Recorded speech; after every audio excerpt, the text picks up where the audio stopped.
mitra nuju ngadangkeun dongeng nuju luna Randa Bengsrat karangan Kiliksa dina bagian ke-38.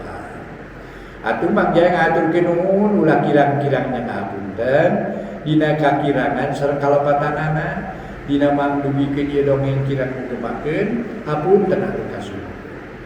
Atur nuhun ka mitra nu parasna subscribe sareng loncengna. Ieu prayogi para mitra subscribe ka Mang Jaya, lonceng ka mitra biasana timbal balik ka para mitra upami lonceng tos ditoe sareng subscribe-na biasana sok ngawartosan kana HP mitra tos aya ieu atuh cenah loncengna teh muncul di sada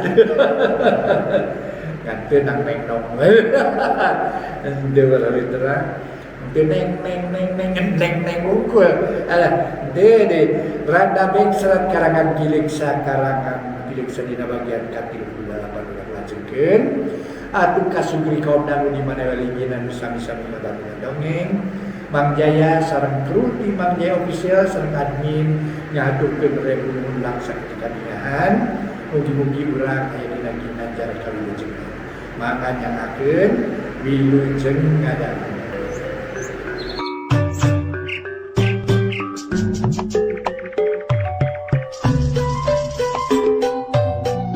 Para mitra kaum dangu, wilujeng tepang dangu sareng acara matuh dongeng enteng pangbeberahmana.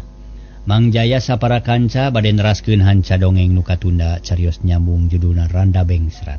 Dongeng karangan Kiliksa ayeuna nincak bagian ka-38. Mangga urang sami-sami hanca dongengna kasangakeun etang-etang hiburan pangbeberahmana. Mak wilujeng ngadangukeun. Para mitra kaum dangu, kacaturkeun beurangna kira-kira pukul 1. Basri ngahaja nepungan sobatna nu ngaran Wendi digawe di kota Madia. Baranggok oge duana nama Rahmai gek daryuk dina sopa di teras hareup. Kumaha beres pesanan teh? Cek Basri. Aya pa nanging duka ari kaanggo sareng henteu nama. Margi ari pribadi jalmi mah abdi teh kirang terang kitu tah. Aya paribasa geuning cenah laut jero bisa dinaon teh teuleuman. Ari hate jelema mah sok sanajan deet ge teu tiasa kakobet Pak. Duka jujur, duka henteu da sesah ngabuktoskeunana. Nanging sok sanes kitu ge aya pirasat mah tos pendak eta teh eta budak teh sigana mah aya sifat-sifat sae Pak, cek Pak Wendi. Nu penting tadi tas tugas ngayakeun operasi. Saangaranna jeung di awewe atau lalaki, pantar kumaha kira-kirana? Basri geus teu sabar hayang geura nyaho kateranganana. Istri kira-kira umur 17 tahun mangan Rarudin. Jalmi ti kampung sareng kaayaan matak pikawatireun upami nilih kana sorot socana mah teu aya bakat nu teu leres malih mah matak pikawatireun Pak. Urang mana cenah? Mawi teh can ditaros leres-leres da wengi teh repot. Sareng nu teu kagungan KTP deui da penakna ge ku barudak ti alun-alun. Heuh. Palang siang awe bangor meureun. Basri reuwaseun abdi mah teu dugi kadinya mah emutan teh margi benten antawis WTS sareng tunawisma. Atanapi tunakarya. Abdi tos tahun-tahun icik kibung dina hal ieu tos tiasa ngabentenkeun sifat-sifat nu kadaritu. Pak Wendi satekah pola merek katerangan ka Basri ngayakinkeun yen Sari lain awewe teu bener. Nya teu naon atuh ari kitu mah di mana ayeuna budakna? Aya di Pengker malih mah tos kenging nyalinan da wengi mah matak Rarudin piwatireun. Ke urang pi urang ka dieu nya. Pak Wendi ngaleos heula ka tukang. Basri ngahulang bari nganyawang omongan Pak Wendi nyipta-nyipta kaayaan Sari. Tekung silila jol Pak Wendi teh nyampeurkeun dituturkeun ku Sari nu geus disali. Katara bersih jeung cahayaan ai begang mah katingali keneh. Basri molohok ni tenan Sari nu ngeluk tungkul diuk dina ubin menimano. Oh ieu meujeuhna sakieu mah tuh. Basri panujuan pisan jeung deui siga aya nu mapatahan. Hatena ujug-ujug kataji ku Sari. Pecorojoy nya hayang milu nulungan. Upami kaanggo mah nyangakeun sanos dicanak ayeuna ge mangga teh teuing mung titip we upami teu kaanggo ulah di kitu kieu. Hawatos ceuk Pak Wendi. Cara kabarang dagangan atuh puguh we hate Sari beuki tagibur. Sok sieun nya dijual keur nu teu uni. Tapi aya pikir deui dina hate leutik dumeh nempo Basri nu make seragam lengkep, matak serem matak ajrih piraku rek milampah teu uni. Insyaallah moal dimomorekeun. Sabab sararea geus pada nyaho papada manusia kudu silih hargaan, silih hormat, silih ajenan sabab masing-masing boga hak azasi. Da ayeuna ieu budak rek dibawa sakalian rek ditepungkeun jeung pun bojo. Mangga sen mangga we sanaos ayeuna ge nuhun ari katampi mah. Plong hate Sari para mitra ngemplong. Teu berat teuing kubang baluh pikir sabab geus ngadenge omongan Basri nu ngajurus kana kahadean. Sarta sari ngucap alhamdulillah dina hate tina awahing ku Bunga. Saha ngaran teh Nyai? Basri neuteup ka Sari. Sari, jawabna ngeleper sok sieun salah pok. Di mana asal? Di Sumedang. Sumedang na palebah mana Sumedangna? Basri rada ngajenghok dumeh aya nu ti Sumedang dina kaayaan kitu.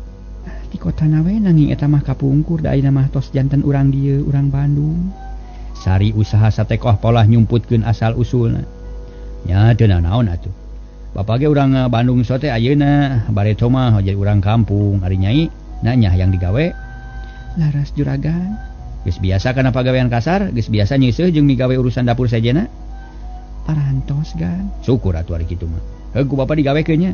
Tapi wayahna kudu sabar jeung tawakal, kudu rajin jeung jujur. Kudu satia kana tugas ulah boga rasa hina jadi pembantu rumah tangga. Sarua bae neangan rezeki nu halal jeung deui kaitung mulia sabab ngabaktikeun tanaga ka jalma nu butuh ku tanaga. Mun dilaksanakeun kalayan ikhlas bakal jadi ibadah nu soleh nu dipiridho ku Allah kaharti.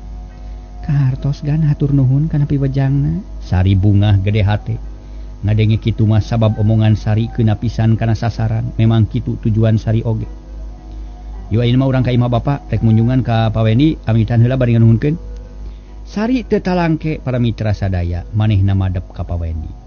Nganuhunkeun kana pitulungna oge amitan rehna ayeuna rek milu ka Basri nincak kana lambaran lalakon anyar nu muga-muga bakal mawa kabagjaan. Padahal dinuakeun ku bapanya sing meunang kabungahannya. Sanggeus ituna ieu beres, itu ieuna beres. Basri amitan ka Pawendi. Teu poho nganuhunkeun tuluy balik bari mawa Sari nu bakal dijieun pembantu rumah tangga ngabantu-bantu Asmaya. Teu kacatur para mitra di jalana. Basri geus tepi ka imahna. Dibagiakeun ku Asmaya ari Sari murungkut eraan. Asa karagok jeung ajrih da geuning bat asup ka gedong Sigrong ari pangeusina tentara nu geus kagolong kana perwira. Da ieu pibatureun teh mah ngaranna Sari. Basri langsung nerangkeun ngeunaan Sari puguh Asmaya atoheuna keur. Cing ka dieu Sari sok diuk di jeung kuring ye. Asmaya nunjuk kana kursi gigireunana. Sari sinadiu satata jeung pribumi. Tapi Sari teu daekeun da geus nyaho tata krama, geus ngalaman jadi lanjang manehna teh atuh gek emok dina ubin gigireun Asmare. Ulah dihanap sok dina kursi.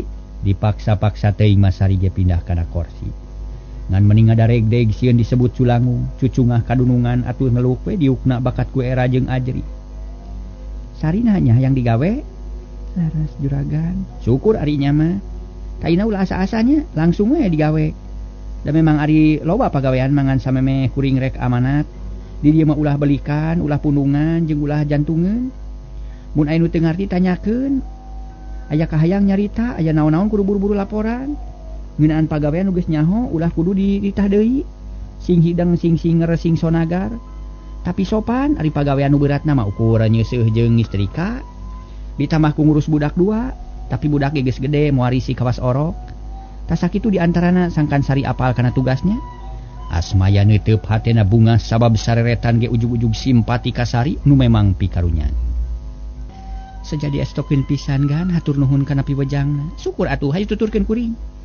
Asmaya ka jero dituturkeun ku Sari. Bus ka hiji kamar nu dipake nunaan barang-barang lolobana mah cocokan barudak. Asmaya ngarandeg pok nyarita. Ieu kamar kosong keur Sari pek beresan heula, barang napinah-pinahkeun ka ditu tuh. Terus sapukeun, terus dipel beberes, engke dibere kasurna, bantalna jeung simutna. Tadi dia patempatan Sarinya. Mangga juragan, pek beresan heula da moal lila. Sari teu talangke dibarengan ku hate Bunga. Digawe suhudna keur sabab eta teh keur tempat manehna sare. Asmaya ngaleos deui nyampeurkeun ka salakina nu keur ngabaheuhai bari maca koran. Kumaha mah cocok? Sigana mah bager pa beda dina sorot panonna. Nya muga-muga we atuh da memang kitu pirasat papa ge. Tapi memeh digawe sinadah heula karunya bisi lapareun. Jeung dibere keur salin da moal hese jiga nama. Awakna teu jauh jeung mama. Ceuk Basri nyaheun pisan ka Sari. Ih kan tenan atuh keun bae urusan abdi. Tapi kumari gajihna pa sabaraha cenah? Asmaya nanyakeun gajihna. Ngarah puguh bari tunganana sabab kudu nyieun anggaran keur ngagajih pembantu. Soal gajih bawa mah teu nyaho lah. Nanyakeun ka batur nu geus ilahar. Nu geus lila boga pembantu jeung deui ditilih kana kaparigelanana, ulah ditilih kana sawidang wae. Manehna teh manusia sarua jeung urang butuh ajen jeung kanyaah ti papada manusia. Pek we atur kumaha dena pokona mah. Ari pawenina teh nyaurkeun, Pak. Paweni mah lain calo, anjeunna teh uningaeun masalah kajihna. Tujuan utama hayang nulungan ka Sari, memang perlu ditulung budak teh. Nya nuhun ari kitu mah Pak, moal riweuh teuing najan Karmin teu datang ge da aya Sari. Bari tuang ayeuna Pak. Ayolah selapar teh Pak. Tuluy parinah kana meja makan berak dahar bangun nikmat pisan. Saterusna Asmaya ngalatih Sari para mitra sadaya nuduh-nuduhkeun parabot nu aya di dinya. Bisi cari can apaleun. Kana alat-alat nu langka keneh, tetela Sari teh geus apal, geus wawuh, geus teu kaku deui ngagunakeun parabot-parabot sifatna modern. Contona kompor gas, kulkas jeung sajabana. Atuh Asmaya beuki percaya yen Sari bakal bisa diwara. Bakal lancar kana pagawean moal hese mapatahan. Harita keneh Sari ngamimitian digawe geus teu karagok teu hararese, teu kudu diutuh eta. Akhirna Sari tetep tumetep di Imah Basri resmi jadi lanjangna Basri. Kalayan ayem tentrem bungah kasararea dunungan panuju sabab Sari parigal jeung rajin. Ari Sari bungah geus teu kudu mikirkeun dahar jeung pake, malah Sari ge ngeunah ayeuna mah. Di kasuran diseprean merenah di hiji kamar, cindak damah matak pikabetaheun. Dina hiji poe kaparengan harita teh pasosore Asmaya jeung Basri keur dariuk ditepas bari lalajo televisi. Barudak keur jongjon ngome ular tangga dina teras, ari Sari keur ngumahan piring nu kotor. Kurunyung Karmin datang uluk salam bus katepas. Kapunten Mang oge bilah. Rada elat mergi aya wagelan teh. Ujug-ujug ngomong kitu we ka Karmin teh. Sabab harita leuwih ti 2 peuting balikna bari jeung teu puguh alesanana. Nya atuh naon meunyeun jeung geureuh ka ditu. Temal Basri teu parti merhatikeun. Ratu hakasigeung hate Karmin sok sieun emangna ambek. Bus ka kamar rangsel dituna gek diuk dina kasur bari ngarahu. Katara bangun bingung sok sieun lalampahanna katohian ku Basri. Kabantu geus lila loba ngabohong. Mun Basri kalembur geus pasti sakabeh kalakuanna bakal kabongkar. Macarana sangkan lalampahan aing ulah kanyahoan ku Mang Basri. Na ulah balik wae kitu atawa kumaha nya. Ningki riweuhna boga pamajikan teh kudu ngabalanyaan. Kagok asong da aing teh. Cek Karmin para mitra dina hatena. Bara gadal muka baju lung kana kasur. Kop kana anu kleos muru ka kamar mandi bari gok meuni ngajenghok sabab aya nu keur ngumah piring nu kangan ka manehna. Ai. Saha ieu babu anyar kitu? Ceuk hate Karmin bari mureleng kana puluk Sari bet dadak dumadakan. Jajantung Karmin ratug jiga nu tutunggulan. Hate pating sareblak panon kekeureuceuman. Para mitra anu mulia, naon sababna hate pating sareblak pikeun Karmin? Ari nu jadi sababna najan geus lilah teu patepung bet apal kana dedegan Sari. Inget keneh kana potongan awakna, kana buukna, kana punuk nu kungsi diusapan ku manehna dina mangsa-mangsa anyaran tepung. Saha ieu jiga-jiga budak ngora? Aya we pikiraneun teh. Ceuk hatena tuluy ngusapan beungeut. Micieun pikiran nu lain-lain sanggeus rada teteg ngadehem lalaunan. Maksudna mah sangka nu kukumah ulah reuwaseun teuing. Tapi najan dehemna lalaunan cukup matak ngarenjag pikeun Sari. Sabab dehemna beda jeung rada teu gegret kagigir treup amprok jeung paneutupna Karmin. Ser lenyap Sari asa ngapung awakna asa hampang kokoleangan. Nuk tungku curucut cipanuna bijil satulang sandi asa leuleus. Malah piring alas nu dicekel ampir murah. Jiga Kang Karmin. Nah nya kitu. Hate Sari galecok ngomongkeun Karmin. Tapi can wani mastikeun lantaran bisi kasamaran. Da puguh ayeuna mah Karmin teh beda pisan jeung Bareto, awak bersih pakaian necis, teu jiga-jiga urang desa. Tapi hate Sari teu bisa dipaling da puguh beungeut Karmin asa kumalangkang unggal ngaringkang, ka impi-impi unggal peuting estuning peureum kadeuleu beuntak karasa teh sanes bobodoan. Ari Karmin para mitra saeutik teu samar, yen nu aya hareupeuna teh Sari kahiji kaayaan Sari teu loba-robahna. Kadua geus ngadenge beja ti Harli. Yen Sari init ka kota rek neangan manehna ngan Karmin ngarasa heran kumaha mimitina Sari bet aya di dinya. Sari ceuk Karmin sorana dipagegsieun kadenge ku Basri. Beg hate Sari reuwas.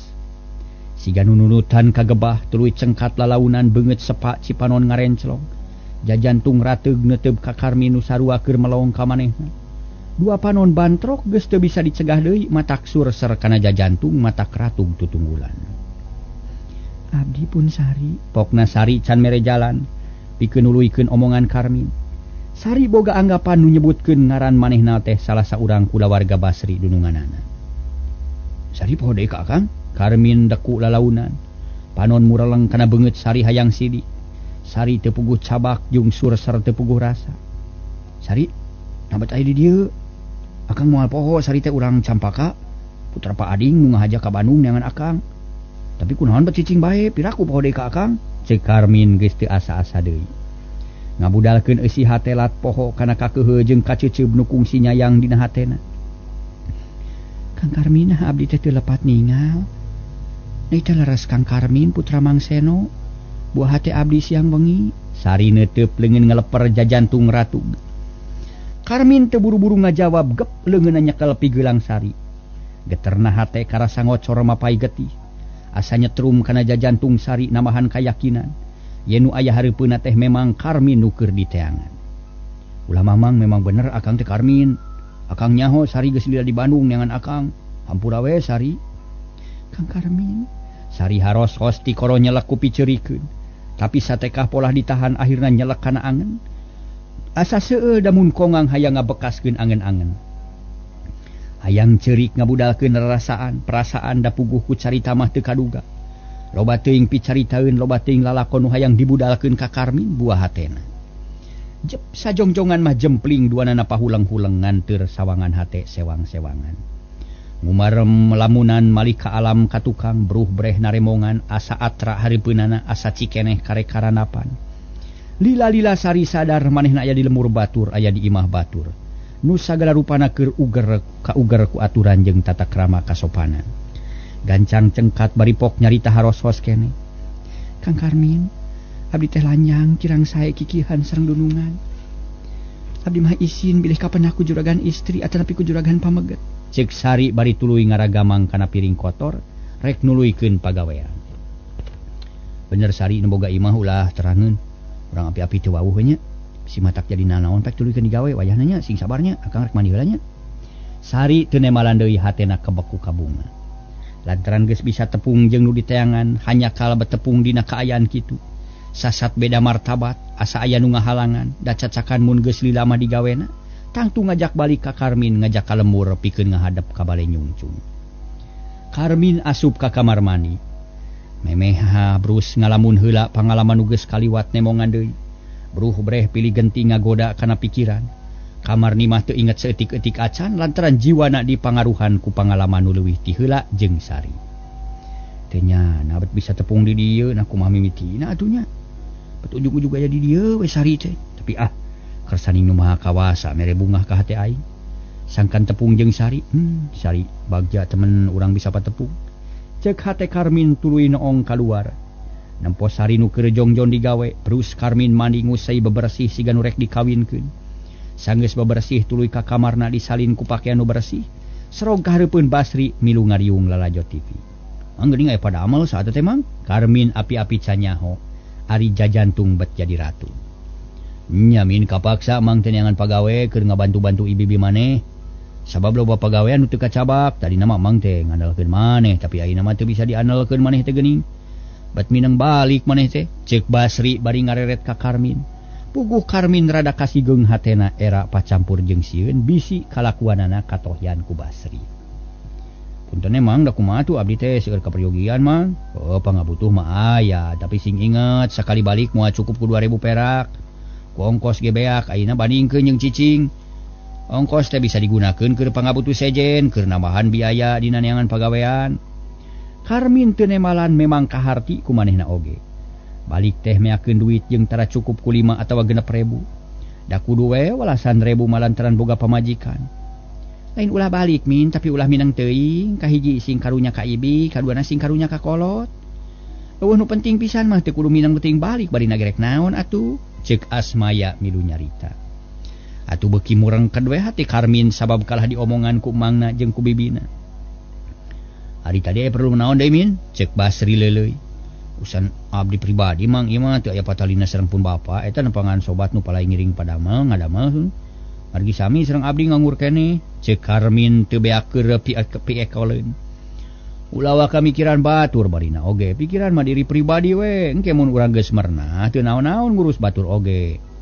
mun kartos mang moal ayeuna malah moal wangsul kajabi upami aya perlu penting pisan nya tak kitu ayeuna mah anggur sing getol diajar sing rajin maca majalah jeung koran pikeun namahan pangaweruh ngarah dina testingna lulus jeung deui teu rugi loba ilmu malah moal matak berat mamawa mangga leres kartos mang jep jempe Karmin jadi malaweung hoream nyarita ari geus dikitukeun ku Basri da puguh rumasa salah ari Asmaya pok deui nyarita tapi kana perkara sejen ayeuna mah ieu teh boga pagawe awewe kade sing bisa mawa diri jeung kudu ngajenan ka papada manusia ulah kena-kena ka babu aya pagawean ulah ngandalkeun teuing pagawe urang mah tetep boga kawajiban moal atuh bida abdi ge moal umaing moal asa jadi nulungan moal ngalalaworakeun ka babu sawios pada malah nu matuh ku abdi mah moal ngandalkeun pembantu saja dengan abdi ngaranna nama Sari cenah asalna ti Sumedang ngan teu jelas di mana Sumedangna teuing ti mana mimitina tapi bibi boga kayakinan eta teh budak bager moal mata kese ngawarah jeung deui kana gawe geus rancing geus sing katingalina oge geus ngarti kana urusan gawe di dapur mah nya nuhun atuh ari kitu mah bi aya nu ngabantu-bantu di dapur nya tapi kade min maneh kudu bisa ngawarahna sangkan Sari jadi pagawe nu parigel rapekan jeung boga rasa tanggung jawab maneh kudu ngabantu sangkan Sari leuwih ngarti jeung nyaho kana tugasna jeung di kade ulah boga anggapan nu lain-lain kudu bisa silih ajenan sangkan hirup rukun sauyunan ulah aya pacogregan ulah aya pacengkadan ceuk Basri mepelingan ka Karmin muhun mang karaos abdi nampi kana piwajang mang hatur nuhun atuh satuluyna mah Karmin jeung Basri katut Asmaya uplek ngobrol sagala dicaritakeun malah riwayat Sari anu bisa aya di dinya mah anu di apa teh riwayat Sari nu bisa aya di dinya mah ku Basri dicaritakeun ka Karmin jadi nyaho sarta hatena beuki watireun ka Sari ngan teu daek kada geus janji ka Sari yen api-api can kungsi wawuh ti samemehna kira-kira pukul 10 leuwih Basri geus ngaloyong ka ngon lantaran isukan rek dinas kanu jauh bisi kaberangan kitu di Asmaya jeung anakna geus arasup ka ngon atuh di dinya teh kari Karmin sorangan molohok lajot televisi tapi pikiran kumalayang kan teu pugu Sari tepung jeung Sari teh tapi na kumaha atuh ari geus kieu ieu teh lah teu sangkanya nah mungkin mun cinta urang patepung deui Sari teu sangka ceuk hate Karmin bari ngusap beungeut diukna teu daek mernah butak-itek kawas anu kararasel harita para mitra Sari geus ngajepat di kamarna tapi teu daek sare pikiran inget ka Karmin nu meunang nawar mah hayang ngobrol kalayan laluasa hayang ngebrehkeun eusi hate hayang ngabudalkeun perasaan ngarah hatena lugina kumaha kaayaan Sari para wargi sadaya tadi jadi sebatkeun maksud nama kahayang nama hayang ngobrol jeung Karmin tapi orok kaya kaayaan teu ngidinan sabab kasengker ku sopan santun teu wani cucungah kadunungan era kudu boga imah atuh tungtungna Sari gulang-gulingan sorangan teu aya pitunuheun sarta hatena teu tentrem korejat hudang ngajentun angkeup tuur bari ngalamun lila-lila ngarahuh bangun capek tuluy nyarane kana tembok Gusti kedah kumaha ari geus kieu Kang Karmin geus kapanggih tapi kumaha atuh bet bingung nasaha dunungan teh nu sanyana pernah naon ka Kang Karmin palang siang ku wargana meureun era aing teh piraku rek cucungah mikahayang ka Kang Karmin hate Sari loba kasieun para mitra pokona mah bisi Karmin teu narima kana kadatangan manehna bisi panto hatena geus ngonci bisi aya anu ngaran sejen anu ngancik dina hate Karmin tapi rek ditarima rek henteu aing kudu wakca balaka sangkan lugina jeung tumanina pokona mah pang aing nepi ka tega nu kangan kolot ge apan hayang tepung jeung Kang Karmin ta ayeuna geus tepung aing kudu wani tandang ngabudalkeun eusi hate nya mending ge kitu terus terang bebeja ka jinisna piraku make teu dikebatkeun ngomongna asa teu berat rek ngedalkeun kecap eta sabab hiji kecap nu dipikasieun jeung teu dipikaresep lantaran patukang tongong jeung eusi pangharepanan jam dinding disada 11 kali salat televisi geus jempling tayohna Karmin geus asup ka kamarna atuh puguh meuni jempling taya sora nu kadenge kawantu di kamar gedong di kamar teh para mitra gedong nu rarapat Sari ngagoler deui dina kasur nu empuk tapi ayeuna mah teu karasa nikmatna sabab hate keur kaweur mikiran diri jeung tekad Sari nangkarak bengkang panon kucap kiceup neuteuk lalangit ngumbar sawangan nganteur lamunan mapag alam nu bakal kasorang Bapak, Mak, Doakeun abdi sing hasil maksud, sing laksana paniatan. Mun paniatan abdi laksana rek buru-buru balik ka lembur. Moal katutuluyan ngidar kota da geuning mata katalangsara. Ceuk hate Sari siga nu geus janji kana dirina. Yen moal katutuluyan cicing di Bandung sabab geus karasa pait peuheurna. Hawa peuting beuki nyerep kana awak tiis nembus kana tulang. Sari murungkut bari disimut dilalila reup sare. Teu inget kana naon-naon dina alam impian tepung jeung Karmin asa nya geus ngahiji. Caturkeun isukna Basri ka kantor Asmaya ka pasar. Deni geus indit sakola dena milu ka mamahna. Di imah teh tinggal duaan nyatana Karmin jeung Sari puguh we tumaninah pikeun ngobrol. Sari di imah kari duaan ye ka dieu heula sakedeung sok. Urang ngobrolkeun bae lah kita mangke urang tuluykeun pagawean mah. Ceuk Karmin bari gek diuk dina kursi ari Sari keur ngepel harita. Asa mobok mangih gorowong aya jalan komo meuntas sabab memang manehna ge hayang panjang cumarita. Atuh teu dipikir deui buru-buru nyampeurkeun ka Karmin gek diuk di jireunana. Kang Karmin abdi teh asa dina pangimpian. Ieu teh kumaha salaresnahna akang teh bet aya di dieu geuning. Sari geus teu sabar hayang geura nyaho lalakonna. Emang akang ge boga perasaan kitu tapi mun Allah ngerasakeun mah nu dianggap mustahil ku urang sok jadi kanyataan. Cara nu karanapan ku urang ayeuna tadina mah asa pamohalan bisa amprok, tapi buktina teu hese neangan. Jonghok amprok di dia di imah. Bagja akang teh Sari bet bisa tepung deui. Nuhun Sari nuhun. Karmin geus teu asa-asa ngedalkeun rasa bungahna. Ragamang leungeunna ka leungeun Sari gep ku Sari di tampanan. Duaan pacekal-cekal pageuh siga nu embung paturai. Getih Karmin ngagolak sur ser asa sing sireumeun jajantung jadi ratug tutunggulan. Kang Karmin tulungan abdi Kang. Sari susah ku pikecapeun ti koro nyelek ku piceurikeun. Teu kaampeuh segeruk ceurik bari nyuuh kana lahunan Karmin. Karmin milu kagagas buuk Sari diusapan bari nyarita dumareuda.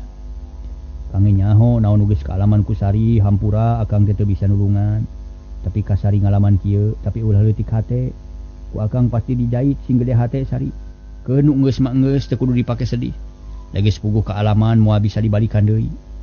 Sedih abdi teh Kang, sedih pisan. Sari can cacap meres cipanon. Hate peurih asa digerihan bet kagagas hatena sumeblak bae. Sari ulah palid ku kasedih, ulah kabawa ku kasusah. Anggur masing suka bunga sabab urang pinanghi bagja bisa patepung labung paangaprok jonghok di kota Bandung. Bagea Sari, ceuk Karmin dibarung ku jajantung ratug. Hate deg-degan mun kongang mah hayang ngarangkul ka Sari. Laras Kang paturai di situ raja. Tepung labung di kota Bandung muga-muga mawa bagja ka urang duaan. Nanging abdi teh sedih pisan Kang. Eta sedih deui mikirna naon atuh Sari sedih wae. Kang Karmin, abdi teh bade wakca balaka moal aya nu disinang siloka. Moal aya nu dikilungan sejak terang-terangan ngeberehkeun pangeusih hate. Ditampi nuhun da eta nu diperteda. Atuh henteu bae sawios asal heuti hate abdi parantos budal. Perat geura wakcakeun nah ngemu naon maksud kumaha Sari teh? Kang abdi teh rana nanging rana bengsrat. Abdi kabur ninggalkeun indung jeung bapa ngejat ngajauhan Mirja. Sabab abdi mah teu suka dipihukum ku cara paksa. Tain abdi bebas, abdi lengo, abdi rana Kang. Rana bengsrat ceuk urang lebur mah. Tepung di Bandung nunung kabingung paturai di situ raja matak melang sumoreang. Hoream nyawang alam katukang nu loba pikasusaheuh. Ta ayeuna aya bagja tepang deui sareng Kang Karmin. Pamugi akang kersa nampi kana kadongkapan diri abdi. Manawi dina manah akang teu acan aya jenengan anu sanes. Nu ngancik dina ati nyaluuh dina kalbu, ucang angge dina hate. Kang macan ngarti tema Karmin. Sumuhun abdi teh bade nyaloyakeun pikir ka akang. Margi abdi marumaos ti belat wae ka akang teu kenging dipapalerkeun. Pangna abdi nyusul ka Bandung mudag-mudag ka kota. Dibelaan laratu ngara bakat ku hayang laksana tepang sareng salira akang tak kitu. Barang ngadenge caritaan Sari kitu Sarmin tuluy nempas deui. Pami parantos tepang bade masrahkeun badan sagujur milari pangancikan ati. Neangan tepat gesan ngedalkeun harepan nyung si harti gesan ngaitkeun pikir mudag mangsa nepangkeun cinta. Abdi ngartos hiji istri nu milari lalaki teu kalabat istri sae. Nanging abdi maksakeun mudag-mudag akang. Sabab abdi larawirang di lembur jadi buah catur batur. Di desa jadi bahan carita jalma rea geus jadi sabeuwir hiji magar abdi randa bengsrat. Ceuk Sari beuki capeta ngabudalkeun eusi hatena. Kutan teh kitu syukur we atuh kitu Mas Sari akang teh sanyana mah keur gering pikir susah mana rungsing ati. Hareeng hate lantaran geus meunang beja ti urang desa, meunang beja ti si Harli. Yen sari init ka kota sejang udag-udag akang. Beak poe beak munggu parat bulan hampir jucung sataun neangan sari teu aya wae laratanana. Ayeuna beuti parengkeun tepung di dieu ogan Allah. Teu kudu hese neangan bagja temen sari akang teh. Urang bisa tepung di Bandung dina kaayaan kieu. Geus ayeuna mah ulah loba teuing mikir. Malah ulah miara kasusah, teu kudu ngukut kabingung, anggur masing suka bunga. Urang duaan bisa patepung. Perkara paniatan sari ti samemehna ge ku akang geus kaharti. Geus kanyahoan, geus katohyan, geus karasa, geus kapikir. Bae moal burung ditarima. Dirawu di pangku, dipapag ku hate bunga. Kiwat tengen sami bagja. Nuhun sari boga emutan kitu. Sabab nu saanyana mah akang ge nya kitu, bodang peuting teh oleh eling we ka sari, asa ucang angge dina bulu mata, reupereum ka deuleu beun tara karasa, ti peuting ka impi-impi beurang kagunamkeun. Ieu kabeh teh lian balas mikiran sari, nu geus matri dina ati, ngait dina pikir, muntang dina baya, nyang karuk dina jajantung, meulit ngait dina peujit, asa sakulit saka daging, asa saraga sanyawa. Tah ayeuna aya bagja liwat saking, bat pareng patepung lawung hiap sari. Urang silih pihapekeun diri, silih titipkeun nya pikir. Urang sarua pada neangan pamuntangan cinta, bae urang lawungkeun. Ceuk Karmin bari ngarangkul sari. Atuh teu kira-kira bungahna hate sari sagabrug ngarontok tina awahing ku bunga. Lat poho kana kaayaan sabab dunya asa nu duaan agul reueus asa sorangan nupang bagjana. Sari teu kuat ngedalkeun kecap teu kaduga cumarita iwati geterna rasa anu kawasa. Tari batin anu kuat patare mamangsa harita. Dua insan beda jenis keur silih talingakeun asih pada mentangkeun panah asmara. Japati sajodo totomplokan namplokeun ka sono. Langit mendung geus kalangkung mega malang geus ilang. Katiup kasapu kabaud ku angin ngagelebug kasusah sirna kabingung kabur. Kasedih leungit kakeung eueuh kalinih ku rasa asih, kagiles ku rasa cinta. Pikir sari jadi bersih hate rehe jejempe simpe. Ayem tentrem taya rasa hariwang Karmin nu jadi pikir. Geus ngait dina ati jajakan nu diudag-udag geus nyampak dina rasa. Asa ngahiji sajiwa moal bisa dipisahkeun. Poe eta mangrupa lengkah mungaran muka lamaran-lamaran nu pinuh ku kabungah jeung kabagjaan. Sari ayeuna beda jeung sari kamari, bener-bener bijil sari paroman biar marah main nanakeun bunga hate jembar rasa. Kitu para mitra kaayaan sari mangsa harita nu geus laksana tepung lawung paamprok jonghok jeung Karmin. Hiji jajakan nu jadi udaganana, nu jadi buah hate kembang soca, nu sanggup nyaangan hate nu poek, mung hanyakal waktosna kabujeng seh.